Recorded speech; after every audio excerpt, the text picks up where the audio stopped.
So now, zeroing in on the financial perspective of the balanced scorecard and going back to our responsibility centers, let's look at specifically how we could evaluate our responsibility centers from the financial perspective. Since we're an accounting class, we're still primarily focused on the financial perspective, although we understand that it's only one of four perspectives that have equal weight in the grand scheme of things.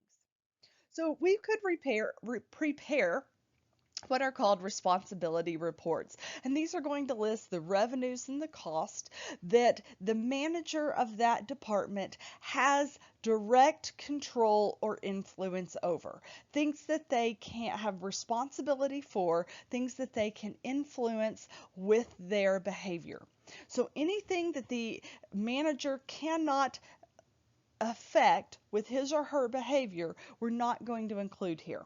So using our example of the copy center on Northwest Campus, we're not going to include the price of paper because the copy center manager does not negotiate that contract. So we're not going to look at that. We're only going to include things that we have control over.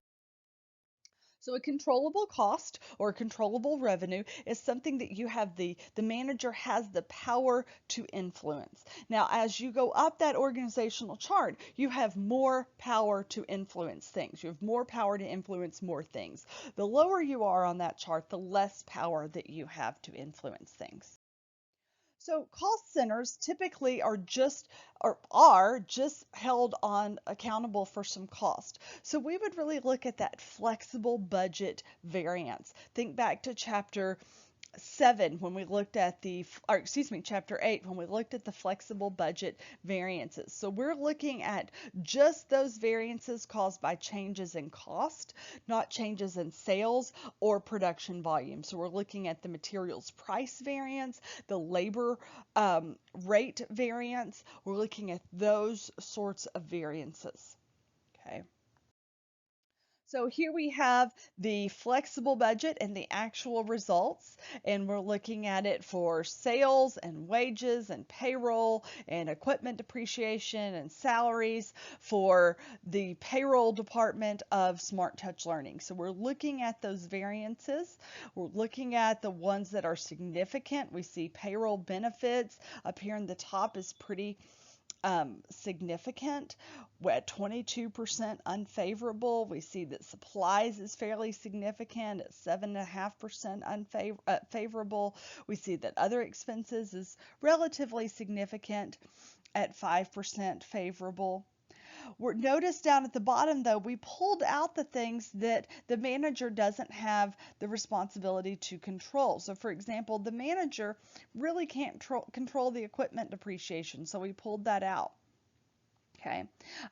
They really probably can't control the salaries. So we pulled that out. HR controls the salaries, not the manager.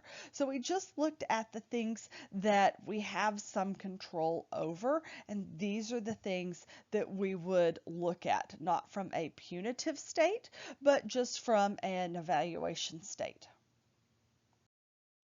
So revenue centers are focused on revenue. So we're going to be looking at that sales volume variance. So how did we do based on numbers that we sold? We sold 2,000 more units than we planned on or something like that.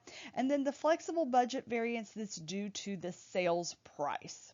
So let's take a look at that. So here we're looking at the flexible budget report for the revenue center. So we can see our static budget was prepared for 80 units and our flexible budget was prepared for 90 units. So we actually sold 10 units more. So our sales volume variance is 10 units favorable. But notice that we're going to then compare our flexible budget variance for revenue. So we're going to look down here and say, all right, look, we thought if we sold 90 tablets, we should make 45,000. We actually made 47,250. So we sold 10 more tablets and we sold them for a higher selling price than we originally planned on. So if we're a profit center, we're looking at both revenues and cost. So we're going to include all of the stuff. We're going to look at the sales volume variance, the sales revenue variance, flexible budget variance, as well as the expenses and the fixed expenses that we have control over.